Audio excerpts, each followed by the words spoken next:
कहीं आपके घर पर तो नहीं हुआ है काला जादू।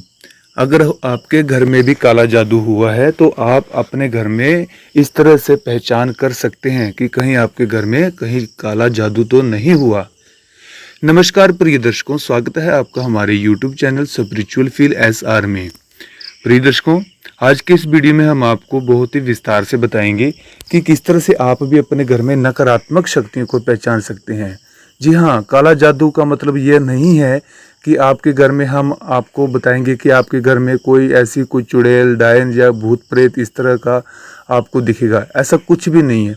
लेकिन नकारात्मक शक्ति अगर आपके घर में है तो आप पहचान सकते हैं। तो अवश्य ही आप इस वीडियो को अंत तक जरूर देखना। आपको काला जादू या कोई भी ऐसी नकारात्मक शक्ति होगी तो आप उस चीज़ को पहचान सकते हैं।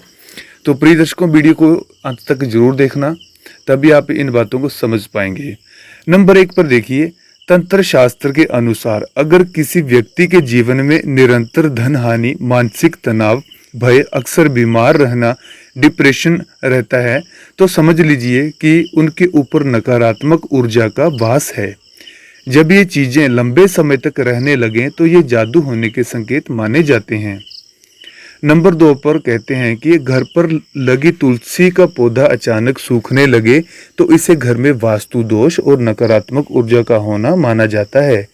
साथ ही कहते हैं कि अगर घर के आंगन में कोई मृत पक्षी का आकर गिरना, अगर आपके साथ ऐसा होता है कि आपके घर के आंगन में कोई उड़ता हुआ या मृत पक्षी आपके आंगन में गिरता है तो यह काला जादू होने का असर हो सकता है। हालांकि इसके पीछे वैज्ञानिक सिद्धांत और भी कारण हो सकते हैं। तो अगर जैसे कोई किसी पक्षी की गर्दन, जैसे मुर्गे की गर्दन या कोई इस तरह का मांस का टुकड़ा आपके भवन के आगे पीछे कहीं गिराया हुआ है या फेंका हुआ है तो ये समझ जाइए कि किसी ने आपके ऊपर नकारात्मक शक्तियाँ छोड़ने का प्रयास किया है। तो कोई भी मृत पक्षी हो या फिर कोई भी किसी जानवर या पक्षी का मांस का टुकड़ा अगर आपके घर के आंगन या दरबार में या कहीं आगे पीछे फेंका हुआ है तो ये एक नकारात्मक प्रभाव समझ लीजिएगा। नंबर 3 पर बताते हैं कि घर में जादू टोने होने का असर खत्म करने के लिए घर में सुंदरकांड का पाठ करें। तो अगर आपको लगता है कि आपके घर में नकारात्मक शक्तियों का प्रवास है तो इसके लिए आप सुंदरकांड का पाठ नित्य नियम दिन में सुबह और शाम को जरूर करें। साथ ही पूर्णिमा पर सत्यनारायण की कथा करवाएं, इससे घर की नेगेटिविटी दूर होती है। नंबर 4 पर विद्वान कहते हैं कि घर में नकारात्मक शक्तियों का वास है तो पीली सरसों, गूगल, लोबान, गोघृत को मिलाकर इसकी धूप बना लें। सूर्य अस्त के समय यह सभी मिश्रित सामग्री उपले पर डालकर धूप दें।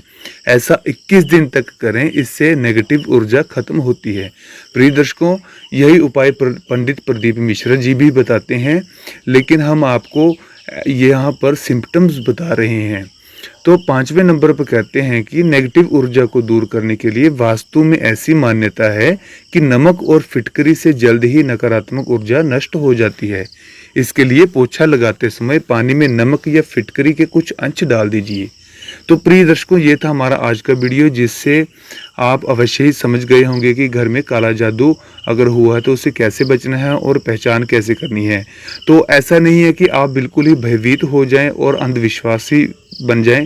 इसके लिए आपको थोड़ा सा विज्ञान को भी समझना होगा कि अगर कोई पक्षी आपके आंगन में मरा पड़ा हुआ है तो आप डरिए नहीं, बल्कि पानी पिलाने की कोशिश कीजिए। शायद वह पक्षी अंतिम सांस ले रहा हो। लेकिन कई लोग जो हैं भ्रम में पड़ जाते हैं कि यह पता नहीं किसी ने जादू टोना किया है या क्या है। तो अक्सर बीमार रहना, डिप्रेशन रहना, जब कोई व्यक्ति बीमार हो जाता है तो वो डिप्रेशन में भी चला जा सकता है, मानसिक तनाव भी हो जाता है, जिसकी वजह से व्यक्ति रोजगार अच्छा नहीं कमा पाता और धन हानि अवश्य हो जाती है। तो अन्य भी कई कारण हो सकते हैं। लेकिन अगर निरंतर ये ऐसी बीमारियां, ऐसे प्रॉब्लम्स आपके सामने आ रही हैं तो कहीं ना कहीं आप किसी ज्योतिष को भी दिखाइए और किसी अच्छे विद्वान से सलाह लीजिए और इन चीज़ों के बारे में समझने लगिए। तो आप हिंदू धर्म होने के नाते आप तुलसी के पौधे की पूजा करें। तुलसी का पौधा ना सूखे, अगर सूख गया है तो नया तुलसी का पौधा लगा लीजिए। उसकी गुणवत्ता, मिट्टी की गुणवत्ता अच्छी होनी चाहिए। इस तरह के ऐसे काम जो कि अगर आप पौधा लगाते हैं तो ऐसा ना हो कि पौधा सूख जाए, उसके लिए अच्छे अच्छे आप उसमें मिट्टी डालिए। तो अच्छे अच्छे कर्म कीजिए, सुंदरकांड का पाठ करें, भगवान को आप स्मरण करते रहेंगे तो आपको कोई भी तकलीफ नहीं होगी। तो नकारात्मक शक्तियों को दूर करने के कुछ उपाय बताए हैं हमने, विज्ञान के उद्देश्य से भी आपको हमने इस वीडियो में जानकारी दे दी है। और जो लोग अंधविश्वासी हैं उनसे हम निवेदन करते हैं कि अंधविश्वास कोई चीज़ नहीं है, अंधविश्वासी ना बने।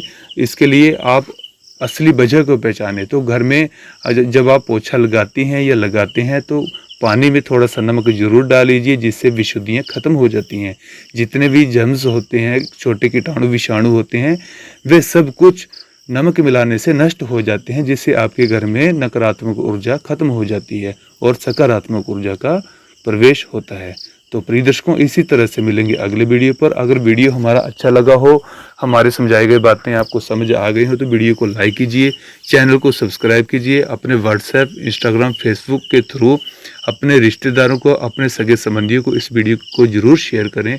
इससे हमें आपकी मदद मिलेगी। और मिलते रहेंगे अगली वीडियो पर। कमेंट सेक्शन में ओम नमः शिवाय या किसी अपने इष्ट देवता का नाम लिखना मत भूलना। ओम नमः शिवाय।